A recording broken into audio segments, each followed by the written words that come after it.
Good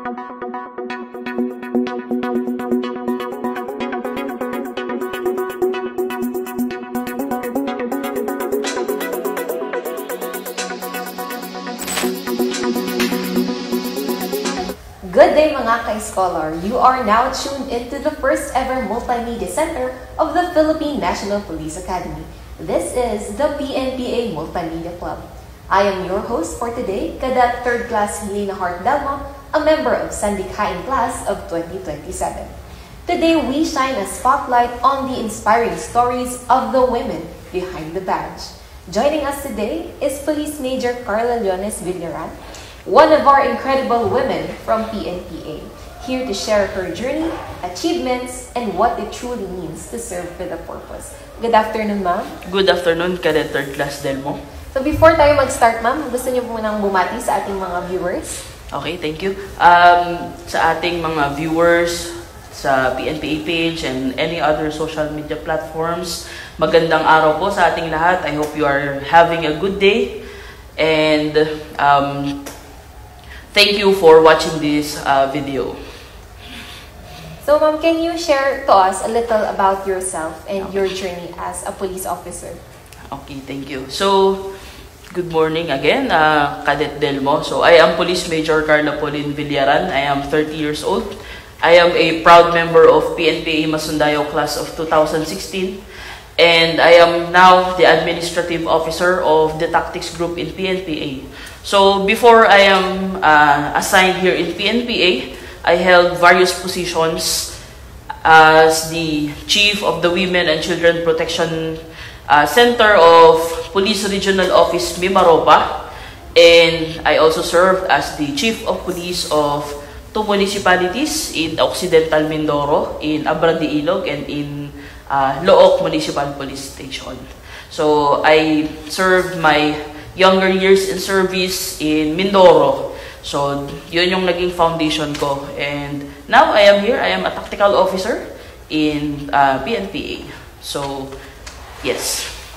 So, personally, ma'am, I am also from Mindoro. So, we are proud to have you there before, ma'am. Okay, thank you so Salamat much. sa servisyo niyo, ma'am. And you mentioned before, kanina, ma'am, parang madami ako napakinggan na chief. Yeah. Tatlong chief yata yun, ma'am. So, at a young age, can you share to us kung paano nyo nakuha yung mga ganong position? Okay. So, after my mandatory schooling ng PSOBC way back 2019, I think I'm just 25 years old during the time. My provincial director, then Police Colonel Joseph Bayan, he asked me, "Oh, Villaran, are you willing to be a chief of police?" And of course, as value ng pagiging isang kadete, I told him, "Yes, sir. I can do it, sir." So, tinanong ko din siya, "Sir, saan po ba?" So, he told me, "Doon sa Looc." So, during that time, there was a notion that personnel being assigned in Looc is those that are not performing well or whatsoever. So, sabi ko, "O sige, yes, sir. I will take the challenge. I will be assigned in Looc MPS." So, sa mga hindi po nakakaalam, for a backgrounder, Looc is part of Lubang Island. So, dun yun sa pinaka-dulong part ng Mindoro or ng Occidental Mindoro. So, itong part na to, West Philippine Sea na to. So, that was my first experience as a chief of police. Then, after that, I was pulled out from Looc. Na-assign ako sa San Jose Occidental Mindoro sa Police Provincial Office. And after that, na-assign naman ako sa Abra de Ilog MPS. So, Abra de Ilog is known to be the most infested during that time. Mga prior times pa, most infested siya and malakas yung ISO doon sa Abra de Ilog. So, itong municipality na to, actually, there were 2 municipalities that was offered to me during that time. And I believe that was because nakita nila yung performance ko as a former COP ng Looc MPS. So, during that time, ibinigay sa akin ng provincial director ko was Abra de Ilog MPS. So, nakapag-chief of police din ako sa Abra de Ilog MPS and After my stint, 8 months, nalipat naman ako as Chief of WCPD in Mimaropa. So, medyo mataas na siya. Nasa region na ako. So, from there, ayan. Ganun uli, exercise uli ng task, ng designation ko. And before, I went here sa PNPA. So, ganun ko nakuha yung mga positions ko prior being assigned here in PNPA. So, as a young lieutenant, ma'am, ang challenge nyo agad is mapunta kayo dun sa isa sa mga pinakaliblib na lugar. Yes. Oh, actually, ako, lieutenant ako, and at the same time, bata pa ako nun. 25, I think. Yes, I'm 25 years old during that time. And agad-agad, the challenge was given to me na pumunta ka doon. You serve as the Chief of Police. Okay. Yes, sir, I will go there, sir. So, that's it. Ano yung nakapagpa-yes, sir, sa inyo din sa challenge na yun, ma'am? Mainly because we are trained dito sa PNPA that we never say no. So that was the first reason bakit hindi ako tumanggi. And another thing is because I would like to inspire others. Kasi in Mindoro, during that time, walang female officer halos. I remember when I was there, I think we're just tatlo lang kami, yung isa magre-retire pa. So, dalawa kami, and ako nga, nakapag-COP ako ng Look. So, kumbaga, yung pressure sa akin as a lone female officer, lone female PCO in Mindoro during that time is mabigat yung burden. But then, sabi ko nga, that is a challenge. So, and at the same time, that is an opportunity for me to showcase yung kakayahan nating mga kababaihan to lead a municipality or to lead a group of people na karamihan mga kalalakihan. So, yun. And I think that is a good trait to have, di ba, ma'am? Yung challenge na nakikita natin as an opportunity. Yes. And since sa promotion, di ba natin, ma'am? Okay. Meron tayong mga competitors. Yes. So, dun sa nangyari, sa case niyo, ma'am, kayo ba yung napili dun, ma'am, or kayo lang yung, can you elaborate more on this circumstance, ma'am? During, mauna natin sa promotion. During our promotion, I was the only applicant na babae ng promotion ko ng police captain. So, we are 9. 9 kami na applicants ng pagiging police captain. And among those 9, 5 lang yung pipiliin. Okay? So, from there, so, merong 5. So, among those 9, 4 na kagad yung senior. Then, from there, doon sa natitirang 5 was me and 4 other who were my classmates. So, kumbaga, we are competing for the last slot noong quota during that time. So, ako bilang medyo competitive. So, inayos ko yung interview ko. So, from there, so I think that's the turning point of the panel na ako yung ilagay nila to be promoted during that time. No, so that's one of the I think achievement or accomplishment that I have.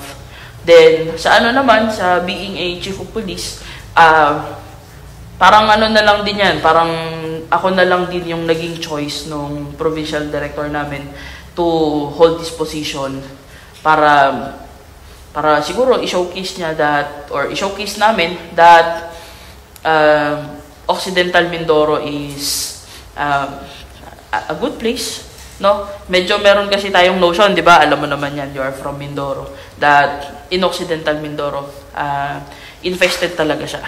So, siguro, it is a breakthrough sa Occidental Mindoro PPO during that time that having a female chief of police will mean safety sa Occidental Mindoro kasi nakikita nila that papunta na sa mas progressive at mas maayos yung Occidental Mindoro during that time. Although hindi naman siya peaceful pa rin naman yung Occidental Mindoro, ano. So, sa dinami-dami mong mga experience, ma'am, I believe that you were the first na female na chief of police dun sa area. Yeah, oo. I was the first female COP of Looc and Aberti Ilog. So ngayon, I'm just proud. Siguro some of it would be my contribution that yung dalawang municipality na yon, both of those municipalities, ang chief of police niya ngayon is parehong babae. So I think siguro yun na rin yung naging breakthrough ng Occidental Mindoro that na pwede pala, kaya pala ng babae na maging hepe. Parang gano'n. So, being a woman in the field, ano yung pinakang malaking challenge na na-encounter mo, ma'am? Okay. So, when it comes to challenge, I think the first challenge na na-encounter natin mga babae is yung achievement natin is hindi na-recognize. Okay? So, malaking factor kasi yung ma-recognize yung achievement natin, yung efforts natin. Kasi, doon ka makukuha ng inspiration doon mo mas gagalingan. Kasi nakilala ka nila eh. So, one of the challenges was, halimbawa, nag-top notcher yung isang babae or naging most performing municipality or MPS yung isang munisipyo dahil sa babae na COP. But hindi siya nare-recognize. So, parang, kumbaga, nawawala yung drive ng kababaihan to achieve because na hindi ito na re-recognize and worse, nakukuha ng iba yung credit. Okay, so that's, I think, is the challenge na meron tayo ngayon when it comes to women in this field. And naniniwala ba kayo, ma'am, na yung pagiging babae nyo is nakihinder siya din sa performance nyo? Or sa kahit anong aspeto ng buhay mo? For me, hindi siya hindrance. Actually, somehow a inspiration na hindi lang sa sarili ko, kundi sa ibang tao. That being a woman in this service is, yes, it is hard. Yes, it is challenging. But then, hindi siya sagabal. No? I believe yung pagiging babae natin is one of our yung edge, no? Ito ay isang advantage para sa atin na nandito tayo because we get to inspire more women, no? Hindi lang in service but yung mga nakakausap natin on a regular basis, on a daily basis.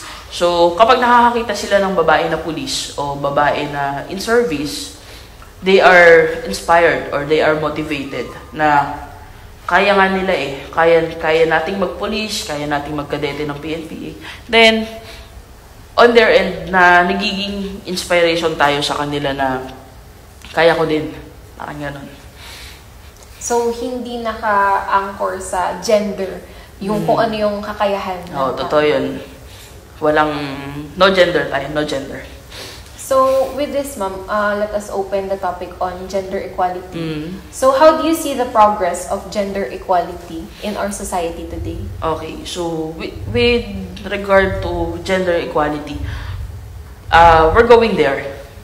So, kumbaga sa progress, medyo nasa gitna na tayo ng pag-acknowledge ng gender equality dito sa Pilipinas. Kasi we all know Philippines is a very patriarchal country. So, ibig sabihin, naka-anchor pa rin tayo doon sa mga lawmakers, mga leaders natin na lalaki. But, unti-unti, nandyan na, nagkakaroon na tayo ng babaeng presidente, nagkakaroon na tayo ng babaeng leader, nagkakaroon na tayo ng babaeng general, and nagkakaroon na tayo dito sa PNPA na lang, huwag na tayong lumayo. The Dean and the Commandant of Cadets are both females. So, kumbaga, na-open na unti-unti yung opportunity ng mapakita natin, ma-showcase natin kababaihan, yung kakayahan natin to lead an organization or to lead the country, no? So nagkakaroon na tayo unti-unti, nagkakaroon tayo ng chance, ng opportunity na mag-lead, no? So I would say, I think, siguro mga nasa 50 to 70% na nare-recognize or nagkakaroon ng gender equality. Although, hindi siya ganun kadaling i-achieve into a 100%. At least, ma'am, may nakikita tayong progress. Yes, we have progress. And sabi nga natin, ma'am, small progress is still progress. Yes, totoo yun. Small progress is still progress. And now, ma'am, what policies or initiatives would you like to see implemented to further support women's rights? Okay. Nabanggit mo nga kanina, ma'am, na nag-chief ka ng regional women and children's. Yes. For me, I think our law o yung batas natin is sufficient, no, to cater the women's right. Ang kailangan natin is strong implementation and strong magkaroon tayo ng strong signal, magbigay tayo ng strong signal that those who violate women's rights or even human rights is punished severely, no? Kasi walang pinakamataas na karapatan dito kundi yung karapatan natin pang tao. So, kailangan natin ng strong implementation ng batas natin. So, pwede kung mabibigyan ako ng pagkakataon na tataasan natin yung penalty ng mga ganitong uri ng violation. No, although meron naman na tayong mga mas mataas na penalty kaysa dati when it comes to violating women's rights or even human rights. So, from there, mas paigtingin natin yung pagpapa-implement nito para makita ng mga tao na nagvo-violate na to na they are penalized severely, no? Yun yung gusto kong makita na mas mapaano natin para walang gagaya sa kanila, hindi sila pamamarisan ng iba, no? So, from there magsisimula tayo na magiging mas safe yung society natin sa kababaihan. So, yun yung gusto ko sanang ma-implement natin. And I know that your story has been an inspiration to us all, ma'am. Ngayon, ma'am, ano yung motivation na pwede mong maibigay sa mga women? Hindi lang sa law enforcement field, but to the general public. Okay. So, sa ating mga kababaihan, ang gusto ko lang sabihin is, maging totoo tayo, no? Unahin nating i-acknowledge kung ano yung strengths natin, ano yung weaknesses natin, para alam din natin kung ano yung gagawin natin sa sarili natin. So, uunahin palagi natin yung sarili natin, no? We have to love ourselves first before anything else, no? It will all follow kapag sinimulan natin yung i-improve natin yung sarili natin, bigyang pansin natin yung hinihingi ng sarili natin at ng katawan natin. Kasi whether we like it or not, iba yung biological features ng isang babae. So from there, kung ano yung kinakailangan ng katawan natin, ibigay natin. Then, kasi kapag nanggaling sa atin or yung galing or yung wellness ay nanggaling within you, it will radiate. Kumbaga, mag-i-spread out siya sa mga taong nakapaligid sa atin. So, unahin natin yung sarili natin. And next na advice ko sa publiko, sa ating mga kababaihan is suportahan natin yung bawat isa, no? Importante kasi yun that you're doing something and someone is supporting you. Kumbaga, sa isang bagay na halimbawa first time mo ano, pero pag may nakikita ka nagsusuporta sa iyo or nagko-compliment sa iyo, nagiging mas gusto mong gawin yung bagay na yun, 'di ba? So kung halimbawa hindi ka marunong sumayaw and may taong nagsusuporta sa iyo na sumayaw ka, then I think magiging mas maganda siguro yung mundo natin kapag palagi nating sinusuportahan yung mga tao, hindi yung lang tayo, palagi nating pinupuna or palagi nating hinihila pababa. So halip na maghilahan tayo pababa, itulak natin bawat isa pataas, no? Ganun yung iniisip ko ba na kaysa pabagsakin natin yung iba, edi iangat na lang natin. So yun. And I know, thank you very much, ma'am, for sharing your story and your insights. Alam ko na yung mga words mo, ma'am, today will be an eye-opener sa ating mga viewers na kung kaya nga nila, syempre kaya ko din. Tama. And with that, we conclude our interview for today. Thank you very much, ma'am, for joining us and sharing with us your story. And now, please stay connected by following our official Facebook page, PNPA Multimedia Club, and PNPA Justice, Integrity, and Service. Good day.